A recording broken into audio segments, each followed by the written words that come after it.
To make the loss of these lives matter.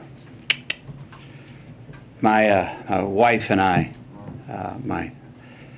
Camilla, we spent most of last week on the ground with the families in Uvalde, Texas. We shared stories, tears, and memories. The common thread, independent of the anger and the confusion and the sadness, it was the same.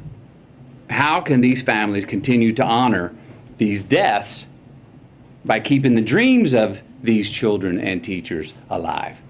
Again, how can the loss of these lives matter? So while we honor and acknowledge the victims, we need to recognize that this time, it seems that something is different. There is a sense that perhaps there's a viable path forward. Responsible parties in this debate seem to at least be committed to sitting down and having a real conversation about a new and improved path forward. A path that can bring us closer together and make us safer as a country. A path that can actually get something done this time. Camilla and I came here to share my stories from my hometown of Uvalde.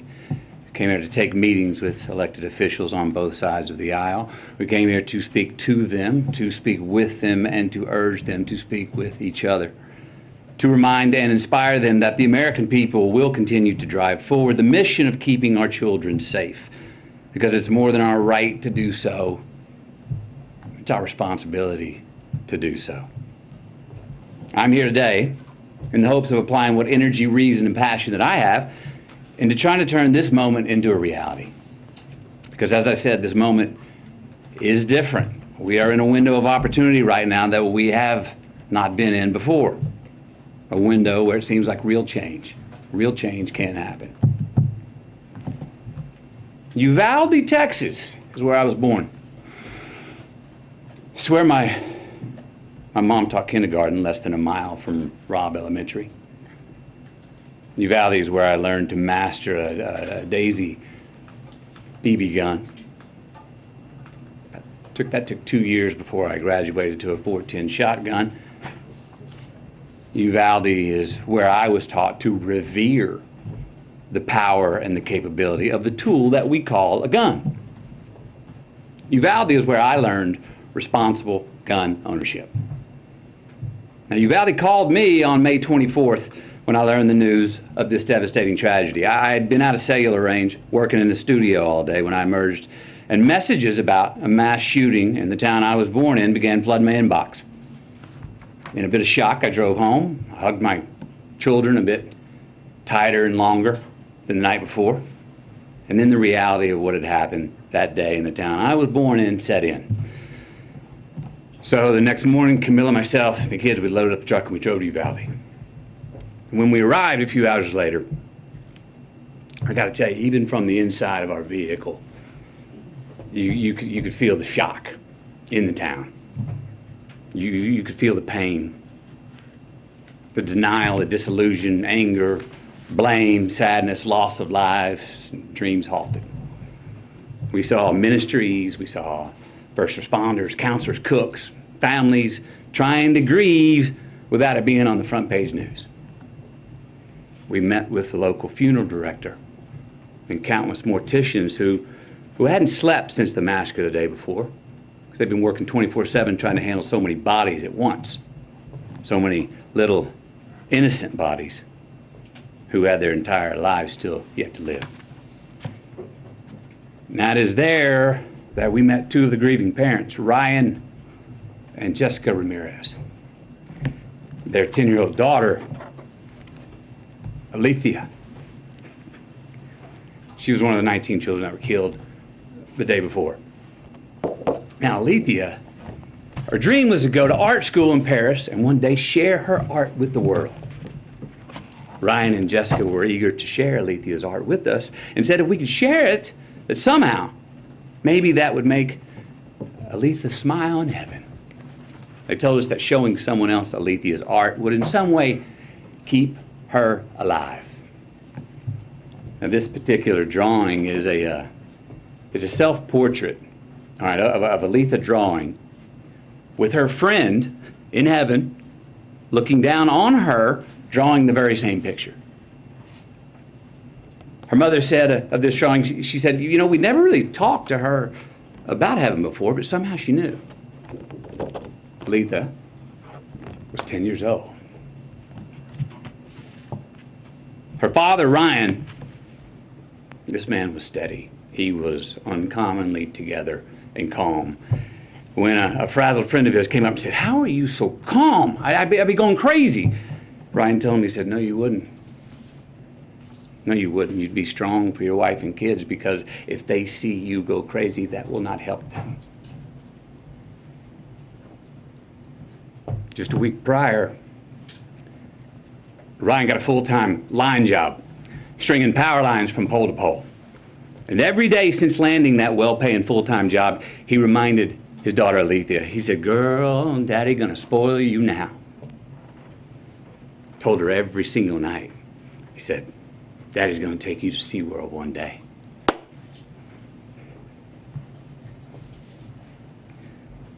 But he didn't get to spoil his daughter. Alethea, she did not get to go to SeaWorld. We also met Anna and Danilo, the mom and the stepdad of 9-year-old Maite Rodriguez. Now, Maite wanted to be a marine biologist. She was already in contact with Corpus Christi University of A&M for her future college enrollment. 9 years old. Maite cared for the environment so strongly that when the city asked her mother if they could release some balloons into the sky in her memory, her mom said, oh no, Maite wouldn't want to litter. Maite wore green high-top Converse with a heart she had hand-drawn on the right toe because they represented her love of nature. Camilla's got these shoes. Can you show these shoes, please? Wore these every day. Green Converse with a heart on the right toe. These are the same green Converse on her feet that turned out to be the only clear evidence that could identify her after the shooting. How about that? Maite wrote a letter. Her mom said if Maite's letter could help someone accomplish her dream, that then her death would have an impact, and it would mean her dying had a point and wasn't pointless, that it would make the loss of her life matter. The letter reads, Marine biologist, I want to pass school to get to my dream college. My dream college is in Corpus Christi by the ocean. I need to live next to the ocean because I want to be a marine biologist. Marine biologists study animals and the water. Most of the time I will be in a lab. Sometimes I will be on TV.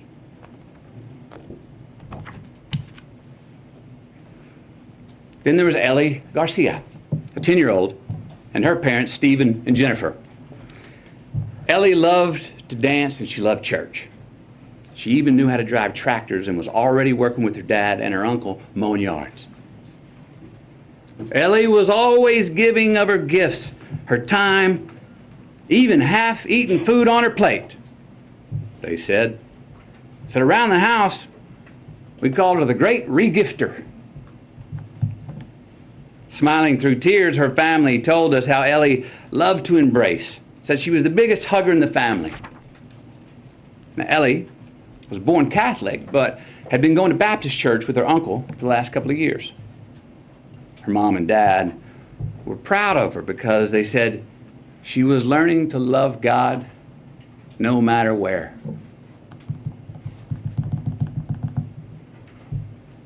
The week prior to her passing, she'd been preparing to read a verse from the Bible for the next Wednesday night's church service. The verse was from Deuteronomy 6:5. And thou shalt love the Lord thy God with all thy heart, with all thy soul, and with all thy might. That's who Ellie was becoming. But she never got to read it. service on that Wednesday night. Then there was a fairy tale love story of a teacher named Irma and her husband Joe. What a great family this was. This was an amazing family. Camilla and I, we sat with about 20 of their family members in their living room, along with their 4 kids. Kids were 23, 19, 15, and 13. They shared all these stories about how Irma and Joe served the community and would host all these parties, and how Irma and Joe were planning on getting a food truck together when they soon retired. They were humble, hard-working people. Irma was a teacher who her family said went above and beyond and just couldn't say no to any kind of teaching. Joe had been commuting to and from work 70 miles away in Del Rio for years. Together they were the glue of the family. Both worked overtime to support their 4 kids. Irma even worked every summer when school was out. The money she had made 2 summers ago paid to paint the front of the house. The money she made last summer paid to paint the sides of the house. This summer's work was going to pay to paint the back of the house. Because Irma was one of the teachers who was gunned down in the classroom. Joe, her husband, literally died of heartache the very next day when he had a heart attack.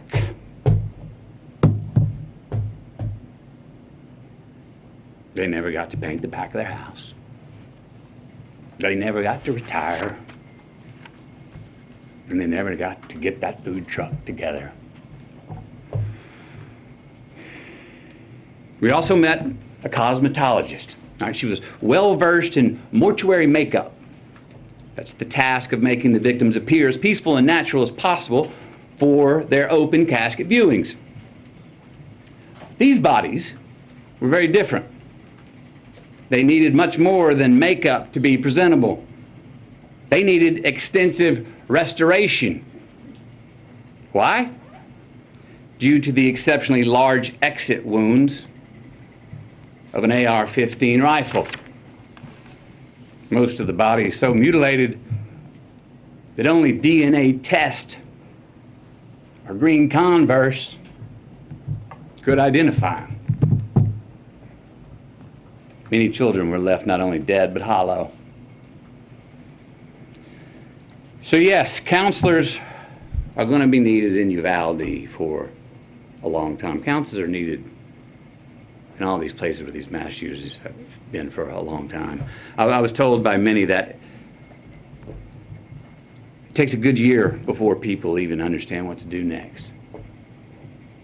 And even then, when they become secure enough to take the first step forward, a lifetime is not going to heal those wounds. But again, you know what every one of these parents wanted, what they asked us for? What every parent separately expressed in their own way to Camilla and me? That they want their children's dreams to live on. That they want their children's dreams to continue to accomplish something after they are gone.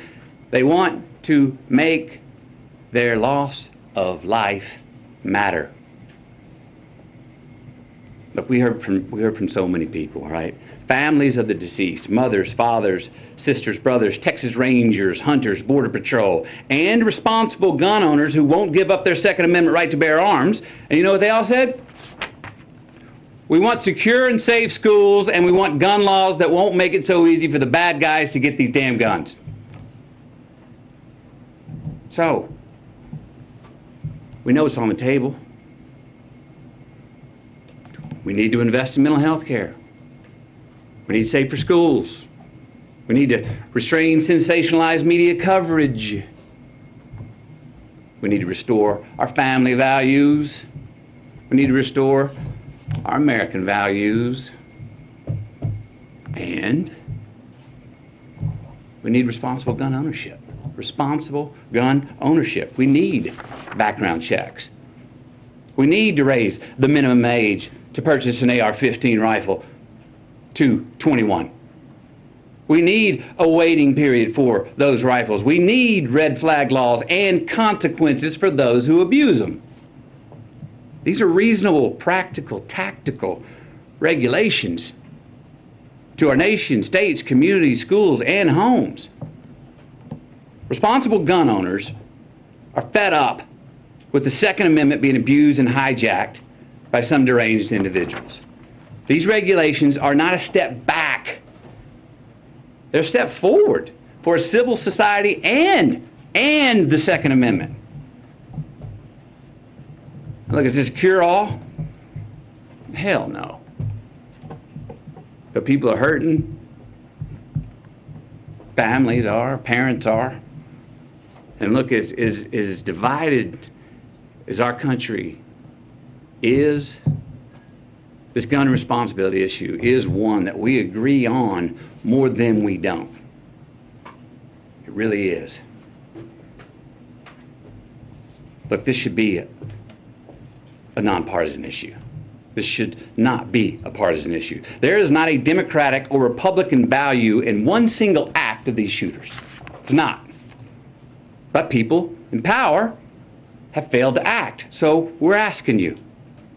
And I'm asking you, will you please ask yourselves, can both sides rise above? Can both sides see beyond the political problem at hand and admit that we have a life preservation problem on our hands? Because we got a chance right now to reach for and to grasp a higher ground above our political affiliations. A chance to make a choice that does more than protect your party. A chance to make a choice that protects our country now and for the next generation. We've got to take a sober, humble, and honest look in the mirror and rebrand ourselves based on what we truly value. What we truly value. We've got to get some real courage and honor our immortal obligations instead of our party affiliations. Enough with the counterpunching. Enough of the invalidation of the other side. Let's come to the common table that represents the American people. Find a middle ground, the place where most of us Americans live anyway, especially on this issue. Because I promise you, America, you and me, we are not as divided as we are being told we are. No. How about we get inspired? Give ourselves just cause to revere our future again. Maybe set an example for our children. Give us reason to tell them, hey, listen and watch these men and women. These are great American leaders right here. Hope you grow up to be like them. And let's admit it. We can't truly be leaders if we're only living for re-election. Let's be knowledgeable and wise and act on what we truly believe. Again, we got to look in the mirror, lead with humility, and acknowledge the values that are inherent to, but also above politics. We got to make choices, make stands, embrace new ideas, and preserve the traditions that can create true progress for the next generation. With real leadership, let's start giving us, all of us with real leadership, let's start giving all of us good reason to believe that the American dream is not an illusion. So where do we start? We start by making the right choices on the issue that is in front of us today. We start by making laws that save innocent lives and don't infringe on our Second Amendment rights. We start right now by voting to pass policies that can keep us from having as many Columbine, Sandy Hooks, Parklands, Las Vegases, Buffaloes, and Uvaldes from here on. We start by giving Alethea a chance to be spoiled by her dad.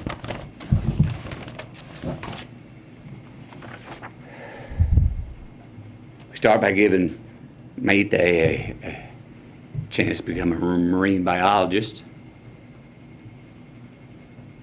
We start by giving Ellie a chance to read her Bible verse at the Wednesday night service. We start by giving Irma and Joe a chance to finish painting their house. Maybe retire, get that food truck. We start by giving McKenna, Layla, Miranda, Nevaeh, Jose, Javier, Tess, Rogelio, Eliana, Annabelle, Jackie, Azuya, JC, Jayla, Ava, Amory, and Lexi. We start by giving all of them our promise that their dreams are not going to be forgotten. We start by making the loss of these lives matter.